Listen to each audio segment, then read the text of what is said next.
In an effort to cut back on federal spending, the Trump administration has been making cuts to numerous agencies during its first 100 days. And one of the agencies being impacted by cuts and freezes is the Department of Ag. Many farmers and organizations in KELOLAND receive assistance from the USDA in the form of grants. In tonight's Eye on KELOLAND, we look at the positive impact federal funding has and the worries surrounding the freezes. Bodwine Farms has been on this land near Baltic, South Dakota for more than 150 years. In that time, it's grown from 40 cows to now 2,500. Bodwine Farms was founded in 1874 by my ancestors who came here in the Homestead Act from Norway. And so for 5 generations now, we've been farming out here in the prairie, and it's been great. Riley Bodwine makes up that 5th generation of farmers here. Something he and his family take pride in is the effort they make to be sustainable and modern.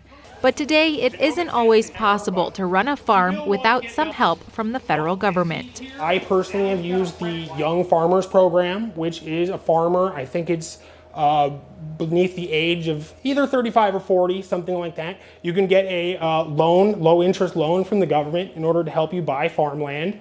And then there's like the DMC, which is the dairy margin coverage, which will bridge the gap between the milk price and the price of feed for farmers, like an insurance policy.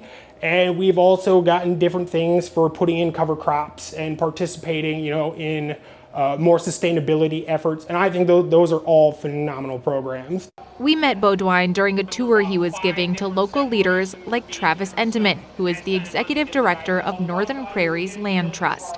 He says federal funding is vital for many farmers and rural communities. From energy to conservation to just agriculture in general, there are oftentimes projects that wouldn't be necessarily funded by banks or private entities just because they're too risky. And the federal government has the wherewithal and the resources to navigate some of those risks, to provide loans to farmers and ranchers and organizations around that to really give folks the opportunity to see if their business can thrive. Stephanie Peterson, a farmer near Brandon, was also on the tour at Bodwine Farms and shared her story with federal grants. I have a small farm, it's about 7 acres, and I've raised laying hens for about 8 years. I sell eggs to restaurants in the Sioux Falls area and also to a couple of retail establishments there as well.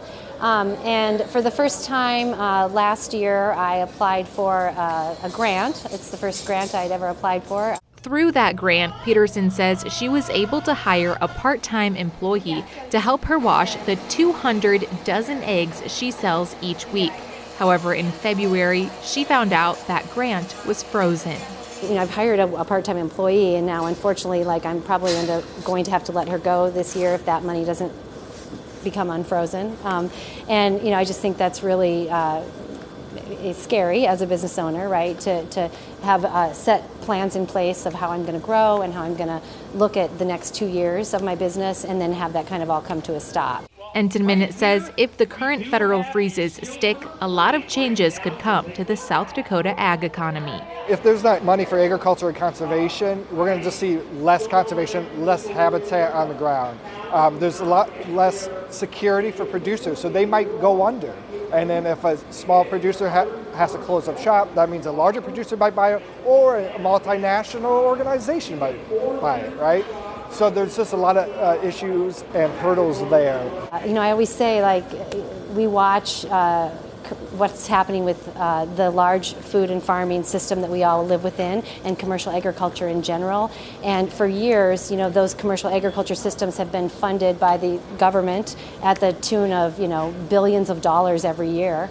And I think small farms like myself, we would just like to get a little piece of that to help us, lift us up as well. In March, U.S. Secretary of Agriculture Brooke Rollins said she is proud to work with the Department of Government Efficiency to streamline inefficiencies, but understands the process has caused concern among people participating in certain USDA programs. She says they are working to review those programs as quickly as possible.